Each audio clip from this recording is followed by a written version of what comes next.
Boss, ఎక్కడికి అంత జోరుగా పరిగెడుతున్నావు? నిన్ను సంపాదించడానికే. అదేంటి, ఇప్పటికే చాలా సంపాదించావు కదా? ఎంత సంపాదించినా నువ్వంటే ఎవరికి చేదు చెప్పు. అవునా? అయితే ఇంకా వేగంగా పరిగెత్తు. ఉమ్, ఇంకా వేగంగా. నీకోసం ఎంత వేగంగా అయినా పరిగెడతా. ఒక్క నిమిషం ఆగుతావా? ఆ, చెప్పు. నా కోసం పరిగెడుతూనే ఉన్నావు. ఇంటి దగ్గర నీ భార్య పిల్లలు ఎదురు చూస్తూ ఉండరా?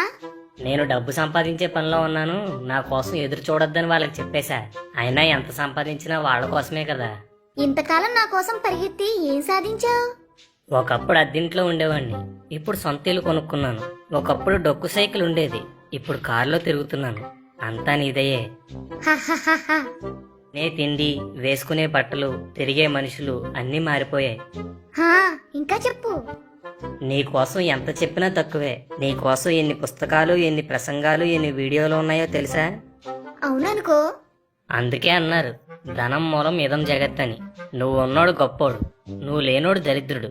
నువ్వు ఉన్నోడు పెద్దవాడు, నువ్వు లేనివాడు పేదవాడు. నువ్వు ఉన్నోడికి మర్యాద, నువ్వు లేనోడికి హేళన. నువ్వు ఉన్నోడికి గౌరవం, నువ్వు లేనోడికి అవమానం. ఒక్క మాటలో చెప్పాలంటే నువ్వుంటేనే ప్రపంచం నడుస్తుంది. చివరికి ఒక మనిషిని మనిషిగా చూడాలన్నా నువ్వు ఉండాలి. అయినా నీకోసం నీకు తెలీదా? నీ నోటితో వినడం వేరు కదా. హహ.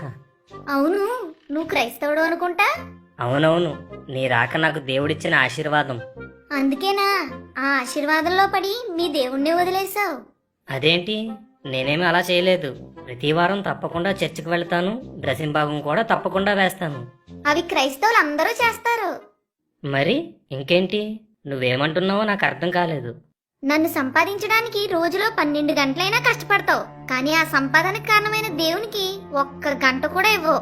వారంలో 6 రోజులు కష్టపడినా ఒక్క 200 ఎక్కువ సంపాదించే అవకాశం ఉంటే ఆదివారం చర్చి కూడా మానేస్తావు. అవునా కాదా? అంటే అవునా కాదా? అవును, కానీ ఆ డబ్బులో కొంత భాగాన్ని సేవకిస్తున్నాను. దేవుని పని జరగడానికి అవి ఉపయోగపడుతున్నాయి కదా. డబ్బు సేవ చేయదు, సహకారం మాత్రం అందిస్తుంది. మనిషి సేవ చెయ్యాలి. ఒక క్రైస్తవుడిగా దేవుని పనిలో నీ పాత్ర ఎంతుంది? అది చెప్పు. లేదు.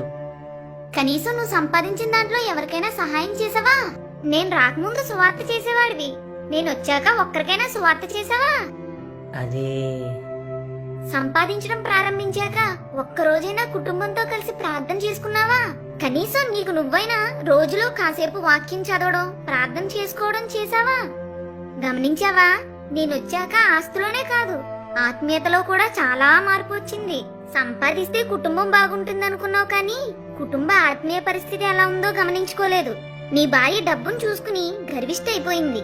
నీ పిల్లలు జలసాలకు అలవాటు పడ్డారు. ధనాపేక్ష సమస్త కీడులకి మూలమని, ధనాపేక్ష లేని వారే మీకు కలిగిన వాటితో తృప్తి కలిగి ఉండమని బైబిల్లో ఉంది కదా. చదవలేదా? చివరికి నీ ధనాపేక్షే నీకు నీ కుటుంబానికి కీడుగా మారుతుంది. నీ ధనాపేక్షే మిమ్మల్ని నరకానికి నడిపిస్తుంది.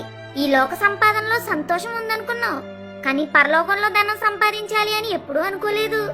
ఇప్పుడు అర్థమైందా నువ్వు ఏ స్థితిలో ఉన్నావో? హా, నన్ను సంపాదించు, అది తప్పు కాదు, కానీ అది నీ ఆత్మీయ స్థితి పాడు చేసేంతగా ఉండకుండా చూసుకో. చాలా మంది మనుషులు సంపాదన మోజులో పడి విలువలు కూడా కోల్పోతున్నారు.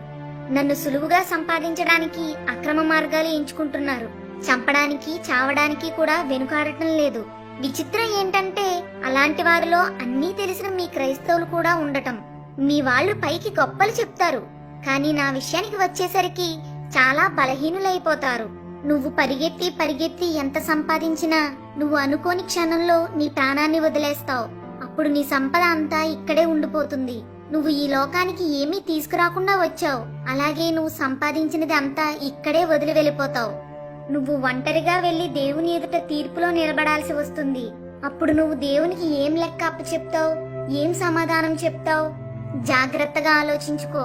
నీ జీవితంలో ఏది విలువైనదో దానికి ఎక్కువ సమయాన్ని కేటాయించు. నిన్ను మీ దేవుడు పాలించేలా చూసుకో, నేను పాలించేలా కాదు.